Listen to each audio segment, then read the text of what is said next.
faire ici? Que vous avez découvert Ivoire TV. Ivoire TV.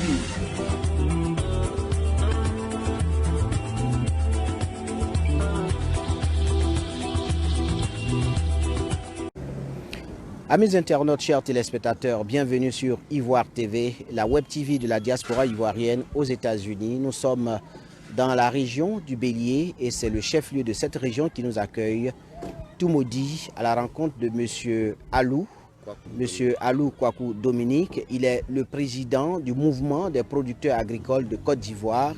Il va s'adresser à vous, chers téléspectateurs, pour parler un peu du monde agricole en Côte d'Ivoire. Monsieur Alou, bonsoir. Bonsoir monsieur. Alors, nous sommes à votre rencontre aujourd'hui pour parler du monde agricole. Comment se porte le monde agricole en Côte d'Ivoire? Bon, le monde agricole se porte très bien, hormis certaines anomalies.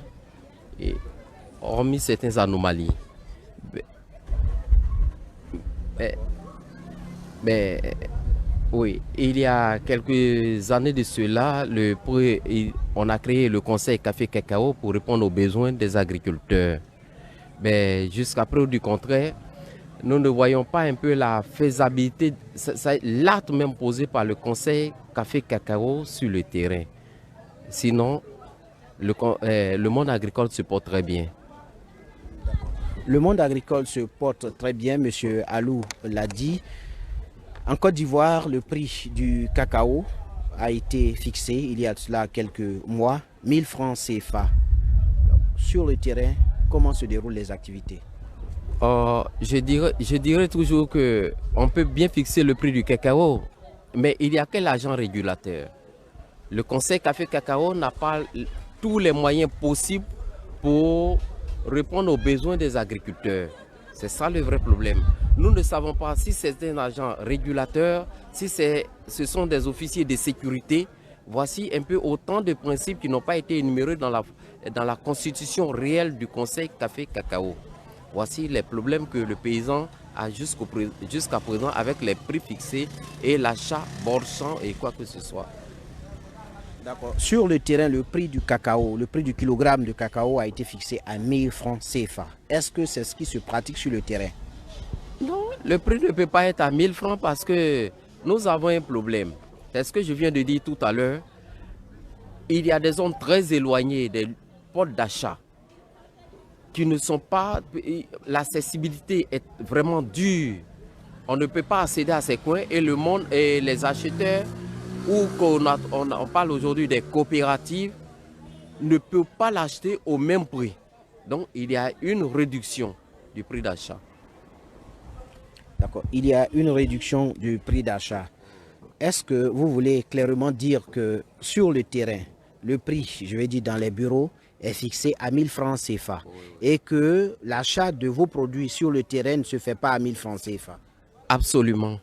Ça ne se fait pas à 1000 francs parce que la constitution, comme je l'ai dit dans les premiers pas, du Conseil Café Cacao n'adhère pas du tout aux principes réglementaires. C'est-à-dire que nous ne savons pas si ce sont des agents de répression, des agents de sécurité, des agents qui fixent le prix et autres. Voici le vrai problème du Conseil Café Cacao. Et il y a lieu désormais qu'on essaie de voir un peu les modalités comme quelle caisse pour le paysan. Est-ce que sur le terrain, vous sentez les activités du Conseil Café Cacao? Nous ne le sentons même pas. Nous ne le sentons même pas. D'abord, le Conseil Café Cacao ne concerne pas du tout le producteur. Il concerne les coopératives ou les acheteurs de produits café cacao. Il ne concerne pas du tout le paysan. Donc vous ne vous sentez pas concerné par ce conseil? Nous ne nous sentons pas concernés du tout. Et pourquoi? Il faut dire que depuis que le conseil est là, nous avons eu tous les problèmes. D'abord, le cacao est vendu par anticipation. Pour la rentrée scolaire de nos enfants, nous attendons 1 mois, 2 mois avant la fixation des prix du cacao. Ce qui pèse durement sur la vie même du producteur. Un délaissement total de nos plantations depuis plus de 8 ans. C'est pour dire que quelque part le conseil ne répond pas du tout aux besoins des producteurs agricoles. il y a lieu qu'on revoie la chose sur 3 phases. Une caisse qui aura un statut juridique financier de répression d'abord, de deuxième phase, et troisième phase, qu'il y ait des officiers de suivi. Voici comment nous voulons que le conseil Café Cacao ou quoi que ce soit plus tard soit reparti. Mais le conseil Café Cacao a, je pense, parmi ses objectifs, d'améliorer les conditions de vie et de travail des agriculteurs, je vais dire des producteurs. Est-ce qu'aujourd'hui, à l'intérieur du pays, je vais dire dans vos différentes plantations, est-ce que vous sentez ces différentes actions? Nous ne sentons même pas. Nous sommes restés toujours à l'état brut. Travailler avec la machette ou la daba, sans écabosseuse, sans rien. Nous n'avons même pas vu la position du conseil Café Cacao dans nos activités, depuis que cette caisse existe. Alors, vous avez tout à l'heure parlé de rentrée scolaire. La rentrée scolaire a commencé il y a de cela quelques mois, 1 ou 2 mois. Alors, vous, en tant que producteur, quelle stratégie avez-vous mise en place pour pouvoir accompagner vos enfants pour la rentrée scolaire? Et on a toujours déployé un peu nous l'avons toujours déployé. Malheureusement, et on n'a jamais eu gain de cause à nos revendications. Ce n'est que cette année que le prix du cacao a été fixé le 1er octobre. Sinon, d'accoutumée, c'est chaque jour fin octobre jusqu'en mi-novembre qu'on achète nos produits. Ce qui veut dire que nos enfants, ils viennent tardivement à l'école, ils retournent les plus tôt avec les grèves et autres. L'année passée, en exemple, nos enfants n'ont pas pris part à la rentrée scolaire. Soyons sincères. Monsieur Alou, vous avez l'habitude de vous plaindre relativement à la fixation de la date de la rentrée scolaire. Le problème réel, c'est quoi?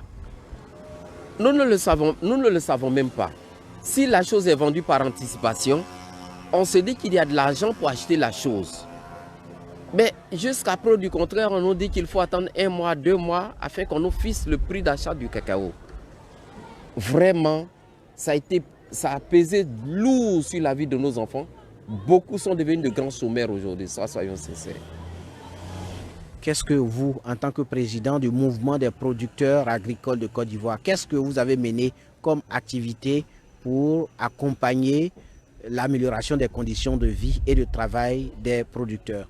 Et j'ai toujours énuméré, pour tous ceux qui prennent goût, qui lisent beaucoup, j'ai toujours soutenu que les paysans, nous ayons l'Assemblée générale des agriculteurs, le président voté depuis les hameaux jusqu'à avoir le président central de tous les agriculteurs de Côte d'Ivoire pour non seulement défendre le problème du foncier, déclasser tous ces problèmes d'une façon afin qu'on arrive à la banque du crédit agricole ivoirien. Et même allant jusqu'à preuve du contraire, j'ai toujours demandé que des usines soient construites. C'est-à-dire que quoi?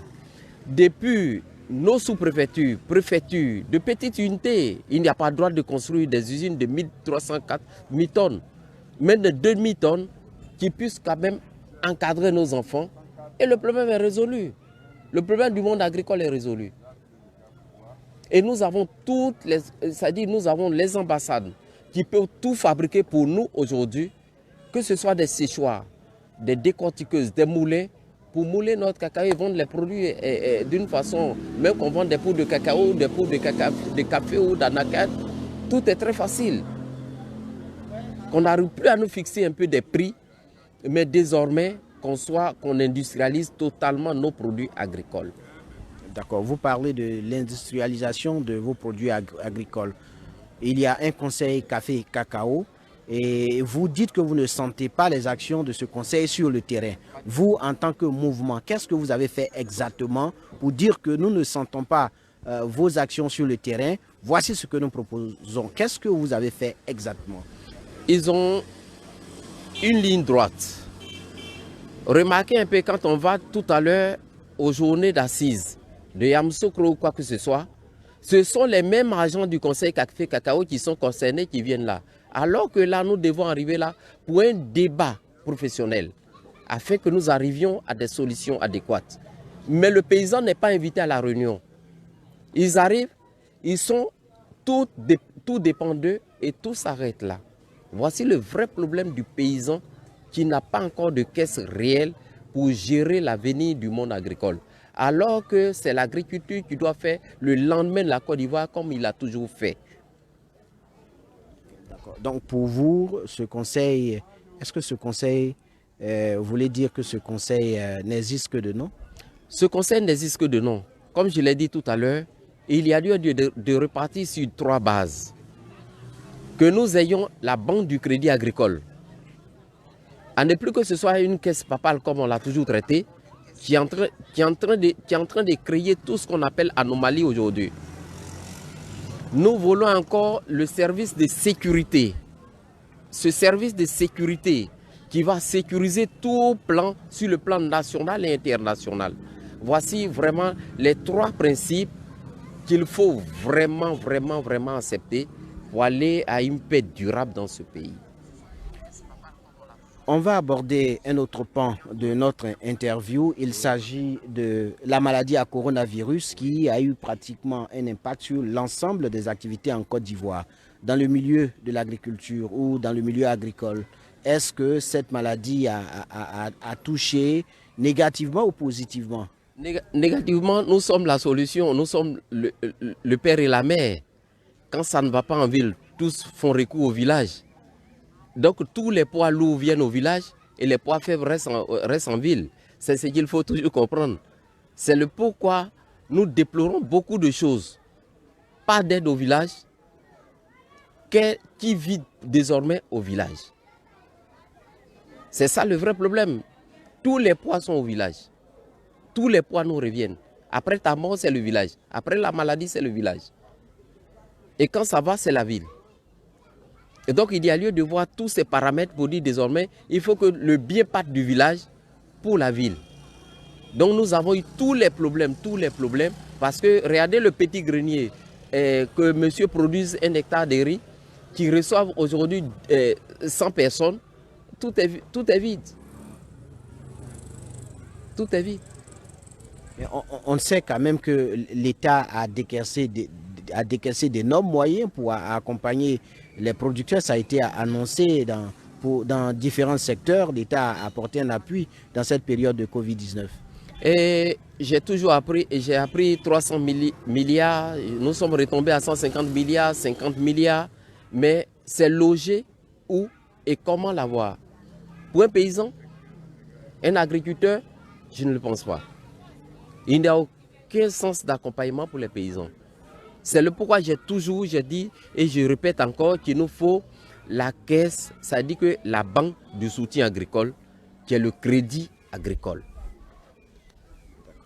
Chers téléspectateurs, amis internautes d'Ivoire TV, nous sommes à Toumaudi, le chef-lieu de la région du Bélier. Et nous sommes à la rencontre de M.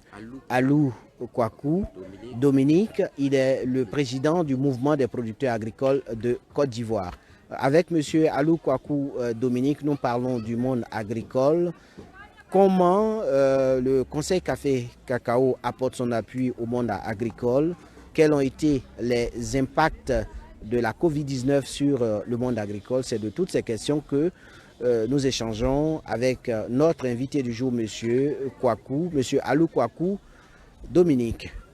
Alors, M. Alou Kwaku Dominique, aujourd'hui, je dirais que vous ne reconnaissez pas les efforts fournis par le Conseil Café et Cacao. Qu'est-ce que vous proposez exactement pour le bien-être des paysans ou le bien-être des producteurs?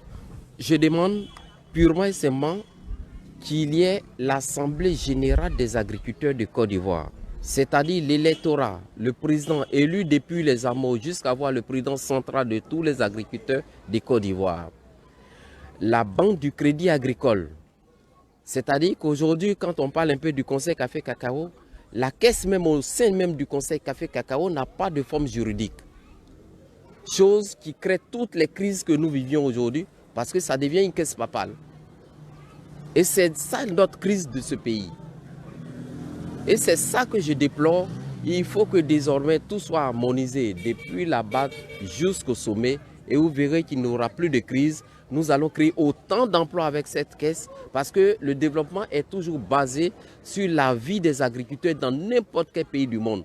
Prenons le cas de la France après la Deuxième Guerre mondiale. C'est le sucre qui a fait aujourd'hui la France avec le Crédit Agricole français. Pourquoi pas le Crédit Agricole ivoirien?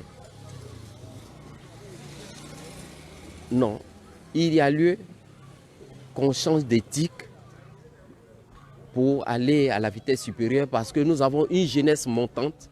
Nous n'allons plus demander à cette jeunesse-là d'être des vivants de per diem, mais qui vivent de leur art et de leur savoir.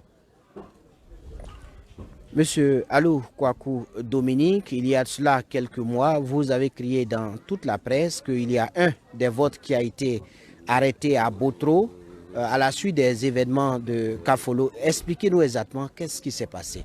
Oui.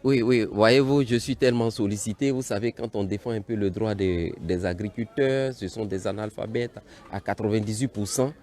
C'est le pourquoi le père de la nation, lui-même fondateur de notre pays, l'a toujours signalé et dit il n'y a plus de nation à coloniser, nous devons nous coloniser et le paysan reste peut-être l'esclave de la vie, mais ça ne peut pas continuer comme ça. Après tout, ils ont tout compris qu'il fallait le relâcher parce qu'il n'est pas peut-être celui qui a commis ces actes. Qu'est-ce qui s'est passé exactement? Et vous savez, on nous vend des puces déjà identifiées par X ou Y.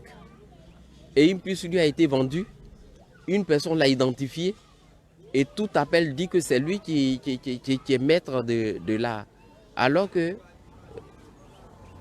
profondément, il a été maintenu à Bodokro. Ils ont découvert que ce n'est pas lui. Et c'est un paysan même qui l'a marché pour finir pour rejoindre son campement. Alors, Monsieur Alou, nous allons allègrement vers la fin de notre entretien. Oui. Aujourd'hui, le monde agricole peine à retrouver ses notes de noblesse. Vous êtes le président du mouvement des producteurs agricoles de Côte d'Ivoire. Quel est l'appel que vous avez à lancer à l'ensemble de vos membres, je vais dire les membres de votre mouvement, et à l'endroit de l'État pour l'amélioration des conditions de vie des agriculteurs et des producteurs? Oui, sans paix, il n'y a pas de développement. Et aujourd'hui, j'ai du mal quand je vois mon pays sombrer de la sorte. Je demanderai à toutes les autorités qui mettent un peu d'eau dans leur vin qu'on parte au dialogue national. Et ce dialogue-là, nous sommes prêts à le financer. Comme je l'ai dit, nous sommes le père et la mère de cette nation. Nous sommes prêts à financer les suites à venir. Je demande à chacun de se rasseoir à tout, même s'il y a lieu d'attendre 1 an, 2 ans plus tard pour aller à un dialogue national pour une paix durable. Le paysan a toujours été le plus grand bailleur de fonds de ce pays. En tant que président, je demanderai à tous mes pères de faire ce grand sacrifice afin qu'on parte à la paix et que chacun de nous accepte la paix, coûte que coûte.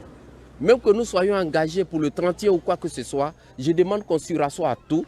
Nous allons nous asseoir, discuter, financer l'avenir de notre pays. C'est ça le mot d'abord. Et puis pour l'agriculture, je demande un peu qu'on essaie de mécaniser le système. Nos jeunes gens ne peuvent plus continuer avec ces armes archaïques, la machette et la daba, choses qui perdurent dans nos enseignements, les jeunes ne peuvent plus l'accepter, et qu'on accepte un peu cette modernisation de l'agriculture occidentale, grecque, quoi que ce soit, dans notre pays pour un développement plus durable encore. Parce que c'est le seul producteur d'emploi jusqu'à ce jour. Merci à vous, Monsieur Alou Kwaku Dominique. Merci de nous avoir accordé ce temps d'interview. Merci. Je suis très content de vous recevoir. C'est à vous le plus grand merci. C'est à vous le plus grand merci.